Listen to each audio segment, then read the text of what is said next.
Iran Israel যুদ্ধ নিয়ে গোপন তথ্য প্রকাশ্যে এসেছে। ইরানের সরকার ব্যবস্থা ধ্বংসই ছিল ইসরায়েলের আক্রমণের মূল কারণ। এক বক্তব্যে এমনটাই দাবি করেছেন ইরানের সর্বোচ্চ নেতা আয়াতুল্লাহ আলী খামেনি। এএফপির এক প্রতিবেদনে উঠে এসেছে এমন তথ্য। মধ্যপ্রাচ্যের রাজনীতিতে নতুন করে উত্তাপ ছড়িয়েছে খামেনির এই বক্তব্য।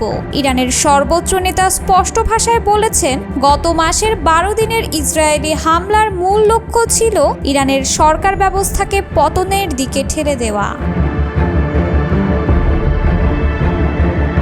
বিচার বিভাগের উচ্চপদস্থ কর্মকর্তাদের সঙ্গে এক বৈঠকে খামেনি বলেন, ইরানের গুরুত্বপূর্ণ ব্যক্তি ও স্থাপনায় আঘাত এনে শাসন ব্যবস্থাকে দুর্বল করাই ছিল আগ্রাসনকারীদের পরিকল্পনা। তিনি আরও বলেন, এই হামলার মাধ্যমে জনগণকে রাস্তায় নামিয়ে বিশৃঙ্খলা তৈরি করে সরকারকে উৎখাত করতেই চেয়েছিল ইসরায়েল।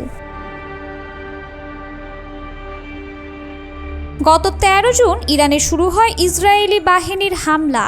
এতে ইরানের বেশ কয়েকজন শীর্ষ সামরিক কর্মকর্তা ও পারমাণবিক বিজ্ঞানী নিহত হন। ইরান জানিয়েছে, এই হামলায় অন্তত 1000-এর বেশি মানুষ নিহত হয়েছেন। ইসরায়েলি হামলার জবাবে ইরানও চালায় পাল্টা আক্রমণ। তেহরানের দাবি, তাদের পাল্টা হামলায় ইসরায়েলে নিহত হন অন্তত 28 জন। 12 দিন পর যুক্তরাষ্ট্রের মধ্যস্থতায় যুদ্ধবিরতি কার্যকর হলে থামে এই সংঘাত।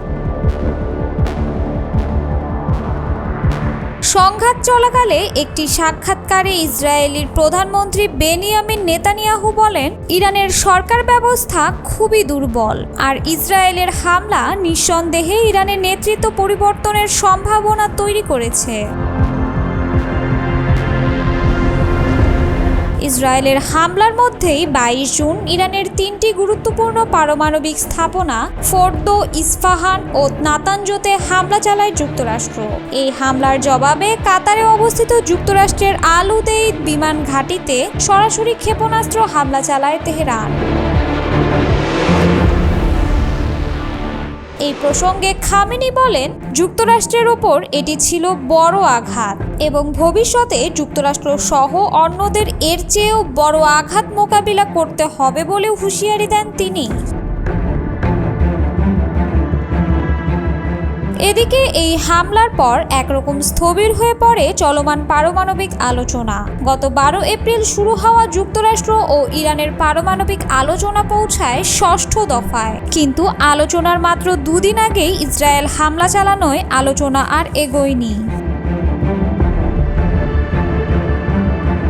তেহরান বলছে, তারা কূটনৈতিক আলোচনা চালিয়ে যেতে আগ্রহী, তবে শর্ত একটাই, যুক্তরাষ্ট্রকে অবশ্যই নিশ্চয়তা দিতে হবে যে তারা ইরানের বিরুদ্ধে আর কোনো সামরিক পদক্ষেপ নেবে না।